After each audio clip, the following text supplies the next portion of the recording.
इससे इतर इंटेलिजेंस को लेकर किस तरह की बातें सामने आ रही है? क्या खुफिया विभाग भी इसको लेकर एक्टिव दिखाई देता है? किस तरह से ये आए, कैसे यहां पर बसने लगे, क्या इनकी एक्टिविटी है, इसको लेकर कोई अपडेट अभी तक मिल पाया है? आज बिल्कुल, क्योंकि जब इनकी गिरफ्तारी की गई थी तो उस समय ही आईबी और जो खुफिया एजेंसीज है उन्होंने सीमा से पूछताछ की थी और तमाम स्टेटमेंट को ऑन रिकॉर्ड रखा गया और उस स्टेटमेंट को जेवर कोर्ट के सामने भी रखा गया था। हालांकि यही वजह थी कि कोर्ट ने जमानत तो दे दी लेकिन शर्तें रख दी कि आप जिस जगह पर है वही रहेंगे और लोकल एडमिनिस्ट्रेशन के लगातार टच में रहेंगे। हमारी भी जो जानकारी मिल रही है कि लगातार इंटेलिजेंस जुटाने की कोशिश की जा रही है। कराची में जिस जगह पर सीमा रहती थी वहां से भी तमाम जो फैक्ट्स है उसको वेरीफाई कराया जा रहा है, क्योंकि बात यह भी सामने आई थी कि 12 लाख रुपए में सीमा हैदर ने अपनी जमीन बेची थी और उसी पैसे का इस्तेमाल करके वो भारत पहुंची। नेपाल भारत बॉर्डर का भी जिक्र किया। सीमा ने बताया कि किस तरीके से जब सुरक्षा कर्मियों ने तमाम सवाल हैं इन पेचीदगियों के बीच, क्योंकि सीमा हैदर की तरफ से अब भारतीय नागरिकता की भी बात कही गई है।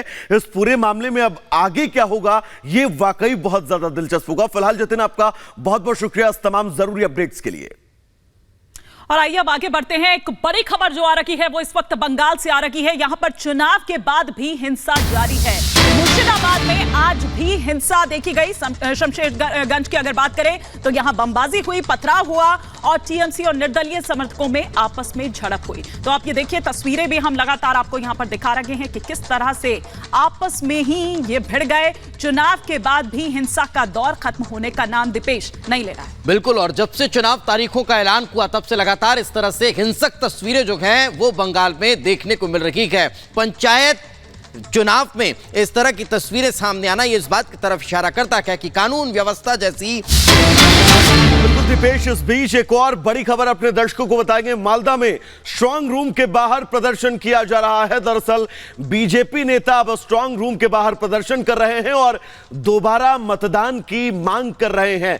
जिस जगह पर ये मतपेटियां रखी गई हैं उस स्ट्रांग रूम के बाहर अब लगातार बीजेपी के नेता प्रदर्शन कर रहे हैं। और कल जिस तरह से बूथ कैप्चरिंग की खबरें हमने आपको बताई, इन खबरों के बीच अब लगातार तमाम सवाल हैं।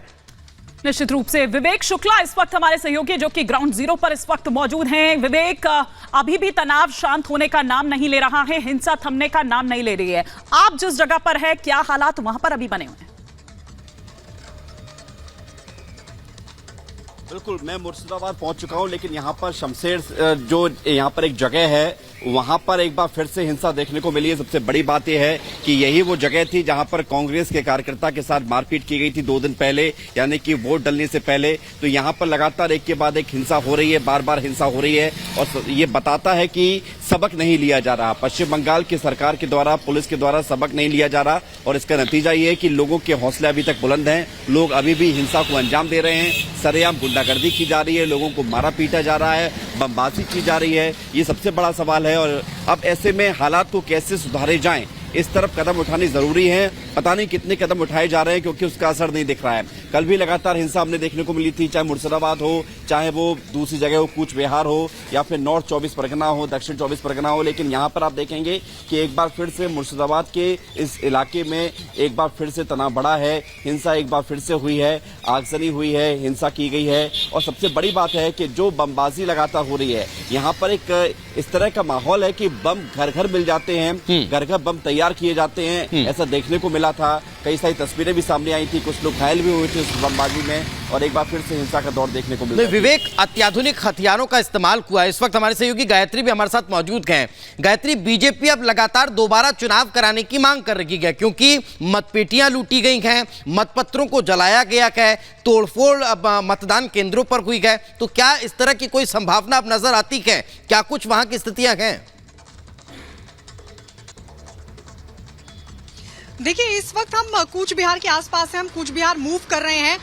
लेकिन दीपेश, बहुत बड़ी जानकारी ये मिल रही है कि अब बीएसएफ की तरफ से भी जो स्टेट इलेक्शन कमीशन है उसको ये कहा गया है कि आपसे बार बार कम्युनिकेट किया गया था, आपसे बार बार संपर्क साधा गया था, उसके बावजूद भी संवेदनशील इलाकों को लेकर कोई जानकारी शेयर नहीं की और इस वजह से कई जगहों पर जो सेंट्रल फोर्सेस थी उनकी तैनाती नहीं हो पाई। और सबसे बड़ी बात उनकी तरफ से, बीएसएफ की तरफ से ये भी कही गई है कि जहां जहां पुलिस की भारी तैनाती थी वहां पर हिंसा ज्यादातर देखने को मिली, यानी वहां उन इलाकों में हिंसा ज्यादा ज्यादा हुई है। तो ये अपने आप में कई बड़े सवाल खड़े करते हैं और इस सब के बीच अब बीजेपी प्रोटेस्ट करे, क्योंकि बीजेपी लगातार, कल देखिए जिस तरीके से इलेक्शन हो रहा था, अब बीजेपी